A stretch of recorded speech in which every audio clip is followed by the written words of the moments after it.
And if there's any text in the Bible that's tailor-made, you came to church on the right Sunday, tailor-made to teach us, train us, and tutor us about the fact that God, he's going to work it out. It's what God does in the life and the legacy, Deacon Crowley, of 3 Hebrew boys they got through in a fiery furnace. Y'all got a few minutes for me to tell you about it. Here it is. Here's your praise point, your shout stop, and your testimony. If you're in this church today and you need God, I'm talking to the folks here that need God to work some things out. God says you got to first determine who is sitting on the throne of your heart. I didn't hear nothing right there. You got to determine who's sitting on the throne of your heart. The text said Nebuchadnezzar built a 90-foot statue of himself, put it out in the open, got music playing in the background, and there's a decree that says when you hear the music, you got to bow down and worship his image. The record is the news gets back to Nebuchadnezzar that the 3 Hebrew boys don't respect him, don't worship his gods, and they refuse to bow down. He got mad and threw him in the fiery furnace. My question is, who is sitting on the throne of your heart? Priscilla Schreier, who's a minister as well as a motivational speaker, played in the hit movie called War Room. Some of you remember that movie, War Room, and Priscilla was the wife of a husband in the movie, and they're having some serious marital problems. Now, if you're in here and you've been married longer than 24 hours, can you please help me preach this point? You're going to have some problems. How many of you know you need God, husband, wife, and some more stuff to stay married? I wish I had 2 or 3 witnesses here. They having problems. They really getting ready to divorce, Sister Crowley. Amen, somebody. And as God would have it, she meets a seasoned saint, Deacon Chapman, in the movie. And Deacon Weatherby, she gives her some godly advice. She said, girl, if you want your marriage and situation to work out, who is sitting on the throne of your heart? My brothers and sisters, you missed your praise point right there. Whatever you're dealing with in your life, I don't care how young or how older you are or in between, but if you want God to work it out, the question we got to answer, who is it that is sitting on the throne of your heart? Is it you or is it God? Somebody ought to talk back to me in this house. And how many of you know, beloved, you can't have 2 heads on one body? Tell your neighbor, that's a monster. Either you, come on, help me preach in here. Either you gonna roll or God is gonna take over the throne. Tell your neighbor, will you sit down so God can stand up? How many of you know, beloved, but when, I don't know who this is for, thank you, Holy Ghost, but when you make Jesus your president and not just resident, talk to me somebody, God is going to bless you to the point where you can't even stand it. I wish I had 2 or 3 witnesses right there. Anybody here can testify that you've been blessed beyond measure ever since you let Jesus sit on the throne of your heart? Am I in the right house? I need some witnesses here. Beloved, when God is on the throne of your heart, he'll do some amazing things in your life. It was Moses in Exodus 15, y'all, as he leads Israel from Egypt into the wilderness en route to the promised land. Bible said, Barker, they all got thirsty. Can the church shout, I'm thirsty? They got thirsty, needed something to drink, and they came to a pool of water called Mara. Any Bible readers here? And Mara means bitter. The water was bitter. But because God was on the throne of Moses' heart, he said to Moses, cut a tree down and put the wood in the water. And when Moses did what God said, somehow God supernaturally turned the wood into sweet and low and sugar and turned the water sweet, and everybody was able to drink. Look at your neighbor and say, neighbor, when God is on the throne of your heart, he'll take your bitter and turn it into sweet. I didn't get enough amens right there. Let me get another witness. Come here, Rahab. Anybody know Rahab, that prostitute, that whore? Talk to me, somebody. The harlot is in your Bible. The Lord got Rahab and used her in a mighty way. Rahab somehow allowed God to sit on the throne of her heart. And because she did, God turned her from living foolish into living faithful. And when the spies of God showed up to spy out the land, talk to me, somebody, she put her life on the line, Mother Coleman, and hid the spies. What she didn't know was, and what we don't know, is God is always looking out of heaven window and looking at what we're doing. And when God saw Rahab put her life on the line, he said, I can use a sister like that. We'll have a witness here. And he said to the men, when y'all go in there, kill everybody else, but leave Rahab and her family alone. Can I tell you how you ought to be turning cartwheels and praising God like you done lost your mind right there? It's because the reason that God should be sitting on the throne of our heart is because when we should have died, God, he kept us alive. When you should have been sick, but God healed you. When you should have lost your mind, but God kept you in your right mind. When they should have fired you, but they gave you a promotion. I wish I had a witness here. Shake somebody's hand and say, neighbor, sit down so God can stand up.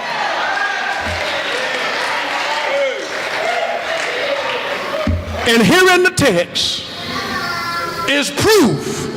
I got to move. The Hebrew boys had God on the throne of their heart. Watch the text, y'all. The Bible said the Chaldeans, the enemy, their haters, said to Nebuchadnezzar, the boys you put in place, they don't respect you, they won't worship your gods, and they won't bow down and worship your golden image.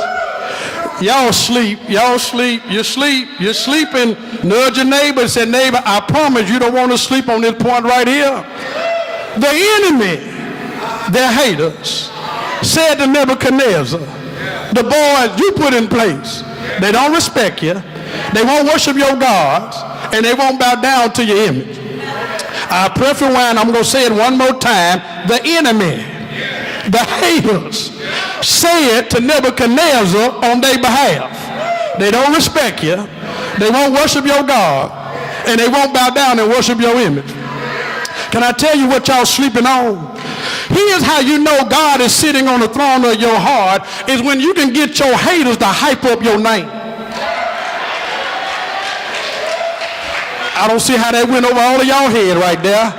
Anytime, beloved, you can get your haters to hype up your name and you ain't got to say a word, nudge your neighbor and say, neighbor, things got to work out in my life. See how you're quiet? You're quiet because can't nobody speak up for you. I wish I had 3 witnesses. I'll make number 4 right there. How many of you know, beloved, when you're walking with God, you ain't got to fight. Do I have a witness here? When God is really riding with you, you ain't got to cuss nobody out. You ain't got to say nothing. Your enemy will speak up for you. Do I have a witness here? They'll tell you, oh, you know there's Mark. Oh, you know there's James. You know they go to church. You know they love God. You know they don't drink. You know they don't smoke. Tell your neighbor, when God is on the throne of your heart, your enemy will speak up for you. I got to move on. I see the mess, but I see the model. There's always going to be some mess. Whenever you try to be the best, you're going to have to deal with some mess. I just need 5. I'll make number 6 right there. Whenever you try to do your best, you got to deal with some mess. But how many of you know God got to take out the mess in order to give you the best? I wish I had some help right there. Here's the mess. Nebuchadnezzar foolishly builds Deacon Weathersby a statue of himself. Put it right here in the open where everybody can see. Got music playing in the background. And the law is, when you hear the music, you got to bow down and worship that image. Somebody shout, that's a mess. Nebuchadnezzar, y'all, symbolized Satan. Hebrew boys symbolize the saints. And what's happening, you're going to appreciate this, is that what's happening in the text is what me and you deal with every day. The challenge that we have of living a Christian life in an unchristian world is what Nebuchadnezzar was doing to them is what Satan do to us. Every day he tries to distract us by what we see, by what we hear, so ultimately it can make us fall. Y'all still ain't feeling your boy, are you? Let me try another door. My brother, please quit sending your woman or your wife to church, places, and events by herself. Don't send her, go with her. Because you could make it hard on the other brothers when they see you. You ain't got to say amen. I knows what I'm talking about right there. My sister, be careful how you treat your man. Don't beat them up more than you build them up. Brothers, it's all right to say amen. She ain't gonna do nothing to you in service. It's all right to pull him up more than you push him down. Talk to me, somebody. It's all right to encourage him more than you discourage him. Do I have any help in the house? Because what he may hear from another lady could make him weak and shaky. You ain't got to say amen. Your boy, I know clearly what I was talking about up here. In other words, my brother, take care of your woman and your wife, and sister, take care of your man and your husband. You don't like me now, but I just blessed somebody with 10 more years right there. And by what you hear, do I have any help in the house? That's why we celebrate our young men and our young ladies. We got to be careful of what we allow them to see and what we allow them to hear. Can't let your children sit up and watch Power all night long. You really don't like me. But I didn't come to be liked today. I came to preach today. Can't let them watch Have and Have Not all night long. Do I have any help? Can't let them watch BT and all this other crazy stuff all of the time. Do I have any help in the house? Because you know, like I know, in what they listen to on the cell phone, if you're not careful, eventually it will make you fall. Tell your neighbor, that's what happened to me. You don't like me, but I love all of y'all.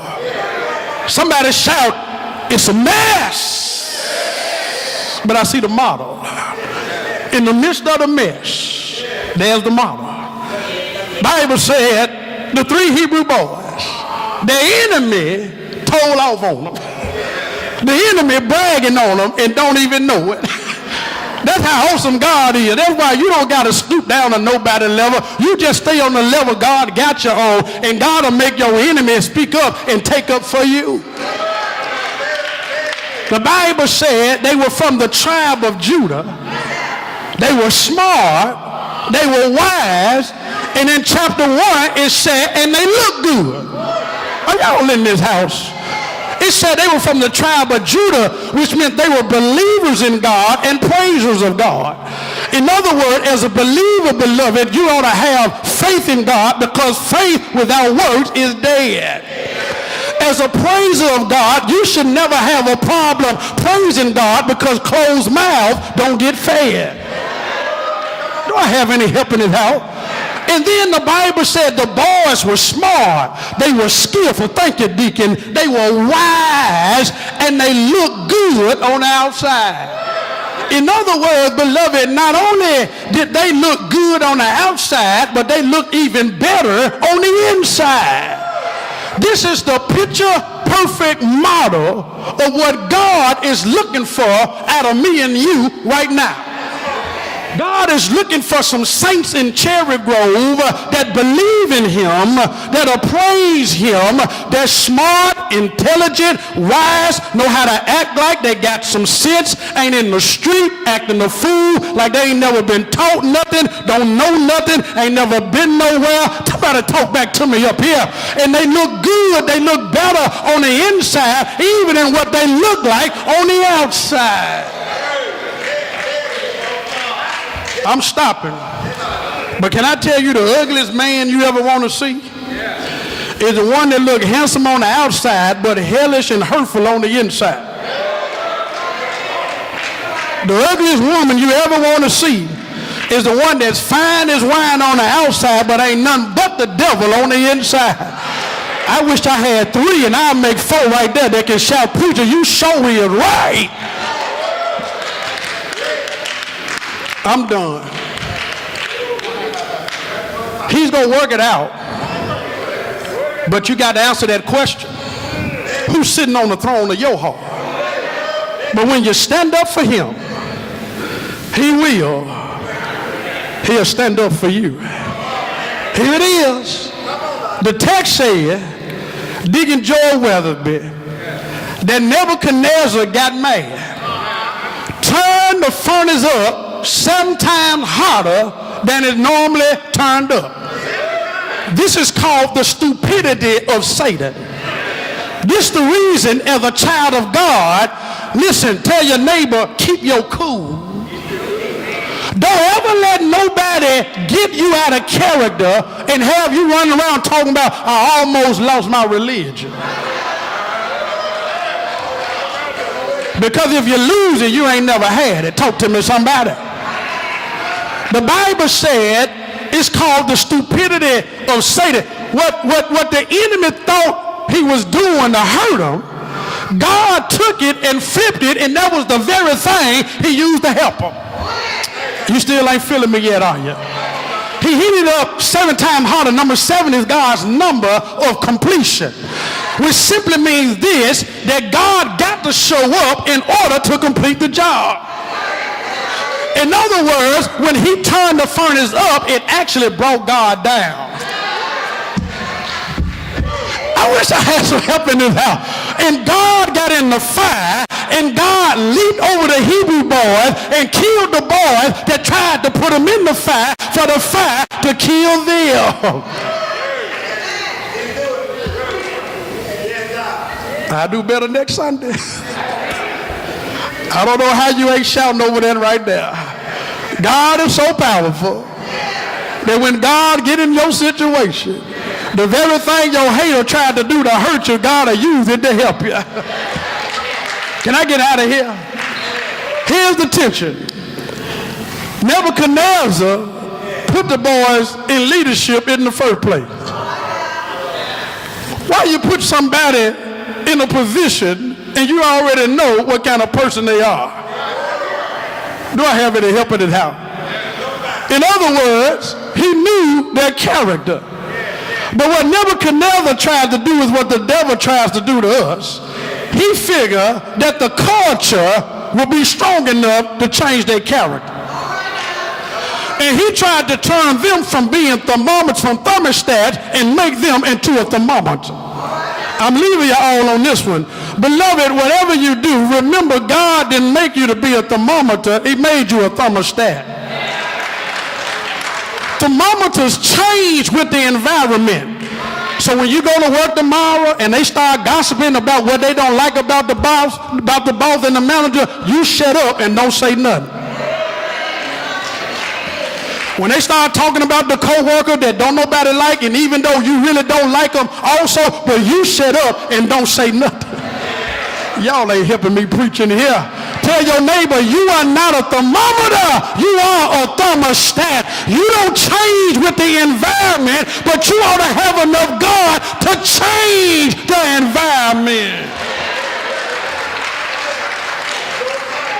I'm done. Deuces. I'm out of here. But there is one last little thing. The text said that my God, he will work it out. Are y'all praying with me? The text said that my God, he will work it out. Do I have a witness here? I heard the Lord saying, you got to answer the question, who sits on the throne of your heart? He said, when you stand up for me, I will stand up for you. Do I have a witness here? But there is another little piece, and I'm through with y'all. I thank my God that he will do for us what we can't do for ourselves. Do I have a witness here?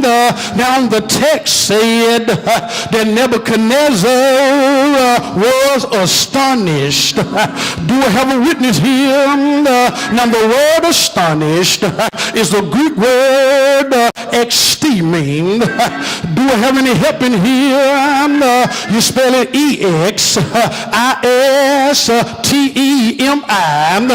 epsilon, xi, iota, sigma, tau, eta, mu, iota, exteming. Are y'all listening to me?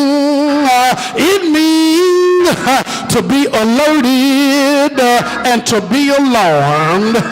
Do I have a witness here?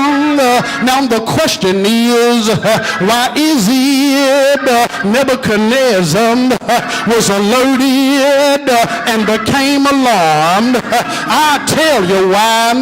Nowhere have you read in the Word the Hebrew boys cried in pain while in the fire. Never have you read that they was in anguish or shouted or was in torment while in the fire. In other words, it alarmed him. It alerted him that this was the first time the fire had no power. Are y'all listening to me? This was the first time the fire didn't overtake the people, but the people overtook the fire. Do I have a witness here? Shake one hand, just shake one hand. Say, neighbor, ever since my God has been on the throne of my heart, he has allowed me to overcome my enemies. He allowed me to overcome my fire. He allowed me to overcome my foes. Ain't he all right? Do I have a witness here? The text said Nebuchadnezzar, he looked in the furnace. He said, I thought we put in 3, but I see 4. That 4th man, he looks like he's the Son of God. Do I have a witness here?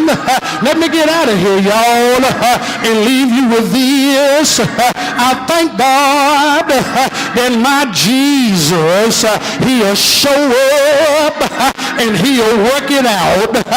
Do I have a witness here? Now the question is, how is it that fire It burned up the enemies. It burned up the ropes. It burned up everything that tried to hold him down, but never burned up the boys. I gotta leave y'all here, but I feel pretty good here. I'll tell you why. It's because my God, he was the fire. Do I have a witness here? Shake somebody's hand. Say, neighbor, my God is a fire. Do y'all hear me in here? Fire, it does three things. It gets your attention. It'll make you move, and it'll change whatever it touch. I wish I had a witness here. Fire, it will get your attention. It'll make you move, and it'll change whatever it touch. Y'all ain't happy yet. Fire, it'll get your attention. It'll make you move, and it'll change whatever it touch. Do I have a witness here? Moses met God on the backside of a mountain by fire at a burning bush. It caught his attention. It made him move, and it changed his life. Still ain't happy yet.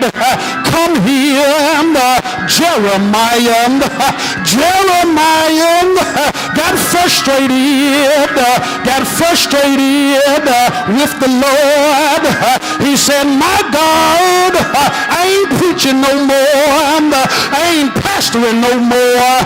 You can have it back. But the Bible said, my God became a fire, shut up in his bones, got his attention, made him move, and changed his life. You ought to help me get out of here. Slide your hand in your neighbor's hand. Slide your hand in your neighbor's hand. If you're not too mean, if you're not too stuck up, if you're not too sedity, if you're not too holy, if you ain't too clean, slide your hand in your neighbor's hand and say, neighbor, my name is fire. Do I have a witness here? God has got my attention. God has made me move. God has changed my life. I need three people to find three people. I need three people to find three people. I need three people to find three people. Uno, dos, tres. I need three people to find three people and hold them real close. Hold them real tight and say, neighbor, I'm alive today because I'm on fire.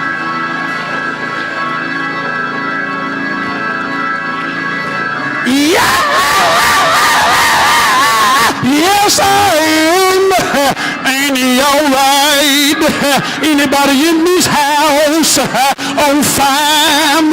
If you're on fire, you ought to praise the Lord. If you're on fire, you ought to stand up and let your light shine. If you're on fire, you ought to be hot. If you're on fire, you ought to be moving. If you're on fire, you ought to praise the Lord. Ain't he all right? Because one Friday, my God, he was on fire. He died. Anybody know he died? But early, can somebody shout early? Early, Sunday morning, he got up. Shake somebody's hand. Shake one more hand. Say, neighbor, he so got up. All power. Yeah. Yes, he does. Yeah. Oh, power. Ain't he all right? If you know he's all right, shout yeah. Shout yeah. Shout yeah. Shout yeah. Yeah. Yes, he is. Yeah. Yes, he is. Ain't he all right? Hallelujah. Hallelujah. Won't he work it out? Won't he work it out? Anybody know he'll work it out? You can't make me doubt him. I know too much about him. Tell somebody he worked it out for me. I wasn't smart enough. I wasn't strong enough. I didn't have enough. Tell your neighbor, but God worked it out. Anybody need him to work it out? Won't he do it? I said, won't he do it? Y'all ain't saying nothing here. Won't he do it? Won't my God? Won't he do it? Yes, he will. Hallelujah. Hallelujah. Hallelujah. Fire keep on burning way down in my soul. Understand Jeremiah. Sometimes you get tired. Sometimes you feel like throwing in the towel. Who am I talking to here? Sometimes you don't feel like going back to the house.